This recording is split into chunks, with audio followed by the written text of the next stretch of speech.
ഇവിടെ മുനമ്പം പ്രശ്നത്തിൽ വാസ്തവത്തിൽ മുനമ്പം പ്രശ്നത്തിൽ എല്ലാവരും ഏകാഭിപ്രായമാണ്. UDF അവിടെ നിന്ന് ഒരാളെ പോലെ കുടിയൊഴിപ്പിക്കരുതെന്ന് പറഞ്ഞു. മുസ്ലിം സംഘടനകൾ അവിടെ നിന്ന് ആരെയും കുടിയൊഴിപ്പിക്കരുതെന്ന് പറഞ്ഞു. LDFും അവിടെ നിന്ന് ആരെയും കുടിയൊഴിപ്പിക്കുകയില്ല എന്ന് പ്രഖ്യാപിച്ചു. എന്തുകൊണ്ട് ഇപ്പോഴും അതിന് പരിഹാരം ഉണ്ടാവുന്നില്ല? ഗവൺമെൻറ്റിന് ഒരൊറ്റ ദിവസം കൊണ്ട് രാഷ്ട്രീയ പാർട്ടികളുടെയും ബന്ധപ്പെട്ട ഈ മുനമ്പത്തെ ബന്ധപ്പെട്ട സമരം നടത്തുന്നവരുൾപ്പെടെയുള്ള ആളുകളെ വിളിച്ചുകൂട്ടി സർവകക്ഷി യോഗം വിളിച്ചുകൂട്ടി പരിഹാരമുണ്ടാക്കാൻ ഗവൺമെൻറ്റിന് കഴിയും. അത് നീട്ടിക്കൊണ്ടു പോകുന്നത് ബോധപൂർവമാണ്. BJP ഒരു വശത്ത് അതിനെ പരിപൂർണമായി വർഗീയവൽക്കരിക്കാൻ ശ്രമിക്കുന്നു. CPM ചെയ്യുന്നത് എന്താ?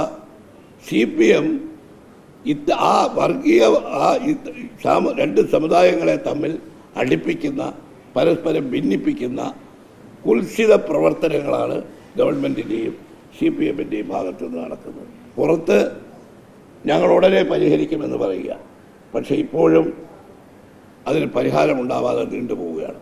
UDFൻ്റെ ഇന്നത്തെ യോഗം ആവശ്യപ്പെട്ടത് എത്രയും വേഗം സമരം ചെയ്യുന്ന ആളുകൾക്ക് അവർക്ക് പട്ടയം കൊടുത്ത് ആ പ്രശ്നത്തിൽ അവരെ ഒരാളെ പോലും കുടിയൊഴിപ്പിക്കാൻ പാടില്ല. അങ്ങനെ കുടിയൊഴിപ്പിക്കുന്ന ഒരു ഘട്ടം വന്നാൽ അവരോടൊപ്പം UDF സമരം ചെയ്യണം എന്നാണ് തീരുമാനിച്ചിട്ടുള്ളത്.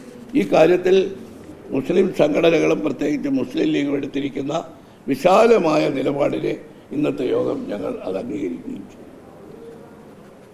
മറ്റൊരു ഗൗരവമേറിയ പ്രശ്നമാണ് വയനാടിലെ ദുരിതാശ്വാസ പ്രവർത്തനങ്ങളിൽ കേന്ദ്ര ഗവൺമെൻറ് കാണിക്കുന്ന മനുഷ്യത്വരഹിതമായ സമീപനം.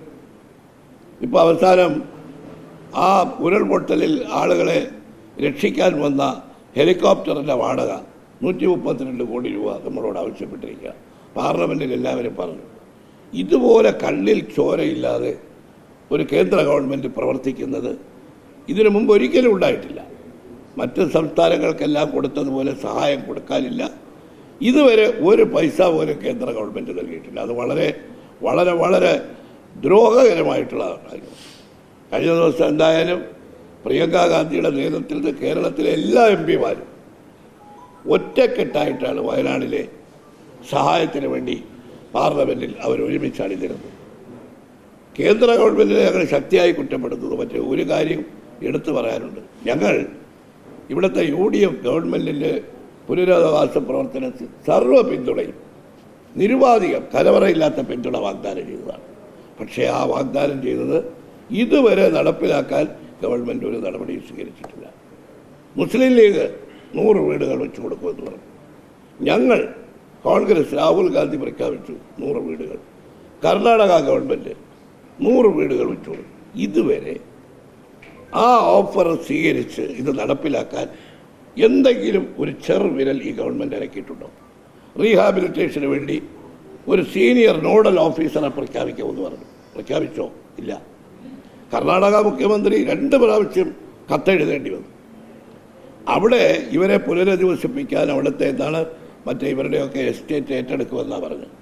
എസ്റ്റേറ്റ് ഏറ്റെടുക്കുമെന്ന് മുഖ്യമന്ത്രി പറഞ്ഞത് ഈ ഡിസാസ്റ്റർ മാനേജ്മെൻറ്റ് നിയമമനുസരിച്ച് എസ്റ്റേറ്റ് അങ്ങനെ ഏറ്റെടുത്താൽ അവർക്ക് നഷ്ടപരിഹാരം കൊടുക്കണം. ഒരു പൈസ പോലും നഷ്ടപരിഹാരം കൊടുക്കാതെ ഏറ്റെടുക്കുമെന്ന് പറഞ്ഞു. അതാണ് അപ്രായോഗികമായി. അവരുമായി ചർച്ച ചെയ്ത്, പ്രത്യേകിച്ച് ആലിസൺ മലയാളം അവരുമൊക്കെ ആയിട്ട് ചർച്ച ചെയ്ത് അവരുമായിട്ടൊരു ധാരണയിലെത്തി ആ ഭൂമി സർക്കാർ അവരിൽ നിന്ന് സഹായമായിട്ട് വാങ്ങിയെടുക്കണം. അതിനൊക്കെ ഒരു ഡിപ്ലോമാറ്റിക് ആയിട്ടുള്ളൊരു അപ്രോച്ച് സ്റ്റേറ്റ് ഗവൺമെൻറ്റിന് സ്വീകരിക്കാൻ വല്ല ബുദ്ധിമുട്ടുണ്ടോ? അല്ലാതെ അവർക്കെതിരായി കേസ് കൊടുത്താൽ ആ കേസ് അഡ്ലൻഡിങ് ആണ്, ഏത് കാലത്ത് അവസാനിക്കും? സംസ്ഥാന ഗവൺമെൻറ് ഇക്കാര്യത്തിൽ ചെയ്യേണ്ട കാര്യങ്ങൾ ചെയ്യുന്നില്ല. ഈ അന്ന് മന്ത്രിമാരെല്ലാം അവിടെ പോയി. അതിനുശേഷം അന്ന് റവന്യൂ, അതുപോലെ തന്നെ PWD, നിരവധി മന്ത്രിമാർ കോർഡിനേറ്റ് ചെയ്താണ് അന്ന് ദുരിതാശ്വാസ പ്രവർത്തനത്തിന് അന്ന് അവിടെ ആ ആളുകളെ രക്ഷിക്കാനുള്ള പ്രവർത്തനങ്ങളിൽ. അതിനുശേഷം ഇവരൊരുമിച്ചിരുന്നോ? ഒരു മുഖ്യമന്ത്രി തന്നെ ഈ ബന്ധപ്പെട്ട വകുപ്പ് മന്ത്രിമാരുടെയും ഉന്നതതല ഉദ്യോഗസ്ഥന്മാരുടെയും യോഗം വിളിച്ച് കോർഡിനേഷന് വേണ്ടിയുള്ള സംവിധാനം ഉണ്ടാക്കിയോ? ഈ വാഗ്ദാനങ്ങൾ പാലിക്കാൻ ഈ ഇത്രയും വീടുമായിട്ട് ആളുകൾ പുറകെ പോവുക, പണവും അത് ഉപയോഗിച്ചോ? അതുകൊണ്ട് കേന്ദ്ര ഗവൺമെൻറ്റിനെ കുറ്റപ്പെടുത്തുന്നതോടൊപ്പം ഈ ഗവൺമെൻറ് കാണിക്കുന്ന കുറ്റകരമായ അനാസ്ഥയും കുറ്റകരമായ അലസതയും അതിന് മാറാനുള്ള അടിയന്തര നടപടി സ്വീകരിക്കണം. അത് സ്വീകരിക്കുന്നില്ലെങ്കിൽ ഞങ്ങൾ നേരത്തെ പ്രഖ്യാപിച്ച ഈ ഗവൺമെൻറ്റിൻ്റെ ദുരിതാശ്വാസ പ്രവർത്തനത്തിന് കലവറയില്ലാത്ത പിന്തുണ പ്രഖ്യാപിച്ച ഞങ്ങൾ ഗവൺമെൻറ് കാണിക്കുന്ന അനാസ്ഥയ്ക്കെതിരെ ഞങ്ങൾ ശക്തമായ പ്രതിഷേധവുമായി നീങ്ങുമ്പോൾ ഇത്തരം കാര്യങ്ങളിൽ പ്രതിപക്ഷം രാഷ്ട്രീയം കലർത്തരുത് എന്ന് മാത്രം പറയാനാണ് വരുന്നത്. കാരണം രാഷ്ട്രീയമല്ല ഞങ്ങൾ പറയുന്നത്. അവിടെ ആളുകൾക്ക് അടിയന്തര സഹായം നൽകുന്നതിൽ കാലതാമസം വന്നു എന്ന ആക്ഷേപം ഉന്നയിച്ചുകൊണ്ട് യൂത്ത് കോൺഗ്രസ് പ്രവർത്തകർ ഒരു മാർച്ച് നടത്തി. നിങ്ങളൊക്കെ കണ്ടതാണ്. എത്ര ക്രൂരമായിട്ടാണ് തല്ലിച്ചതച്ചത്, എത്ര മൃഗീയമായിട്ട് തല്ലി. നിങ്ങളൊന്ന് അന്വേഷിച്ച് നോക്കണം. ആ വീട് നഷ്ടപ്പെട്ട 200 കുടുംബങ്ങളിൽ അംഗങ്ങൾ ആശുപത്രിയിൽ കഴിയുന്ന ഈ യൂത്ത് കോൺഗ്രസ് പ്രവർത്തകരെ കണ്ട് അവർക്ക് ഐക്യദാർഢ്യം പ്രഖ്യാപിച്ചു. രാഷ്ട്രീയത്തിന് അതീതമായി. എന്താ കാരണം? ഞങ്ങൾക്ക് വേണ്ടിയാണ് നിങ്ങൾ ഈ വർധനവേറ്റത്. അപ്പോൾ ഒരു വശത്ത് ഇതിനു വേണ്ടി പറയുന്ന ആളുകളും പോലീസ് മർദ്ദിച്ചൊതുക്കുക. അവിടെയൊക്കെ ഗവൺമെൻറ്റിന് ഈ കാര്യത്തിൽ താല്പര്യമുണ്ടെങ്കിൽ അവിടെയൊക്കെ ഗവൺമെൻറ് അങ്ങനെ ഒരു സമീപനമാണോ സ്വീകരിക്കേണ്ടത്? പ്രധാനമന്ത്രി കാണിക്കുന്ന ഈ ദ്രോഹം, വഞ്ചനാപരമായ നിലപാടിന് അനുസൃതമായി കുറ്റകരമായ ഈ അനാസ്ഥ കേരള ഗവൺമെൻറ്റിൽ നിന്ന് മാറ്റിയില്ലെങ്കിൽ ഞങ്ങൾ ഈ കാര്യത്തിൽ